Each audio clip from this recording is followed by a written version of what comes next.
Assalamualaikum warahmatullahi wabarakatuh. Halo guys, kembali lagi bersama saya Dini Aminarti, kelas 11 MIA 1, asal sekolah SMA Negeri 1 Tuari. Di video kali ini saya akan menjelaskan tentang larutan penyangga. Kalian pernah ngalamin yang namanya sakit mata nggak sih?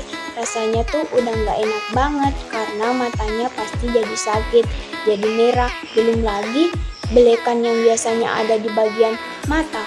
Biasanya nih, kalau sakit mata itu, pertolongan pertamanya pakai obat tetes mata. Saat nyobain obat tetes mata yang suka bikin mata jadi sembuh atau seenggaknya nggak merah lagi, lo pernah mikir nggak sih kok bisa ya cairan atau zat kimia dari obat tetesnya nggak bikin mata jadi perih? Ayo, menurut kalian gimana? Alasannya simpel nih, soalnya obat tetes mata ini mengandung larutan penyangga. Apalagi tuh? Ini dia informasinya. Pengertian larutan penyangga. Apa sih larutan penyangga itu? Nah, kalau versi bahasa kimia, larutan ini juga dikenal dengan nama buffer. Jadi, simpelnya gini.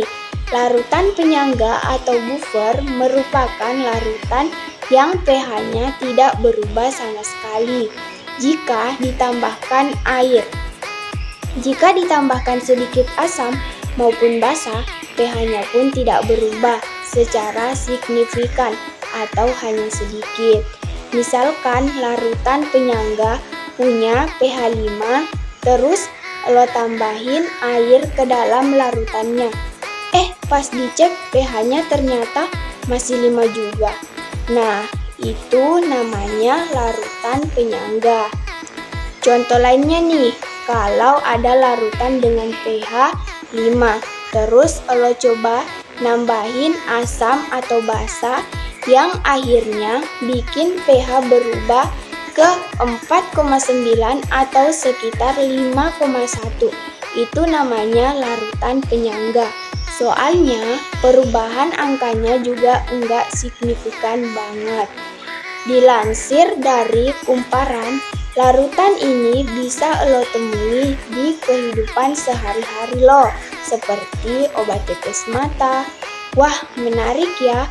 Makanya, fungsi larutan penyangga ini berguna untuk menetralkan nilai pH dari asam atau basa yang terlalu kuat supaya enggak ngerusak lingkungan dan bisa diterapkan ke kehidupan sehari-hari.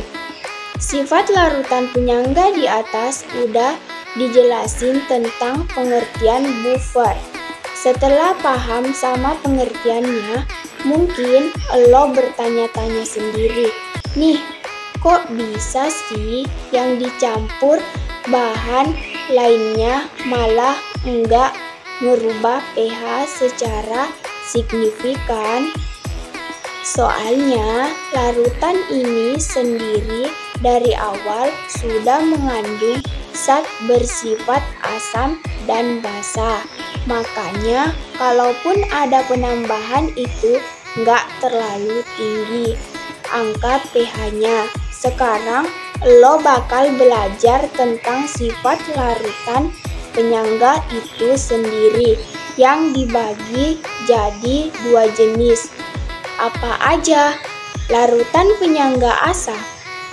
Untuk larutan asam, pH-nya ini berada di angka 7 yang dibuat dari asam lemah seperti CH3, COO, H, HCN, H2, CO3, dan ditambahkan basa konjugasi. Jadi meskipun namanya larutan asam, tapi tetap nih ada sifat basanya juga. Larutan penyangga basa. Nah, kalau untuk larutan basa harus ada campuran antara basa lemah seperti NH3 dan asam konjungsinya. Simpelnya ini sih kebalikan dari yang sifatnya asam. Oke guys, cukup sekian materi tentang larutan penyangga. Apabila ada salah kata mohon dimaafkan. Wassalamualaikum warahmatullahi wabarakatuh.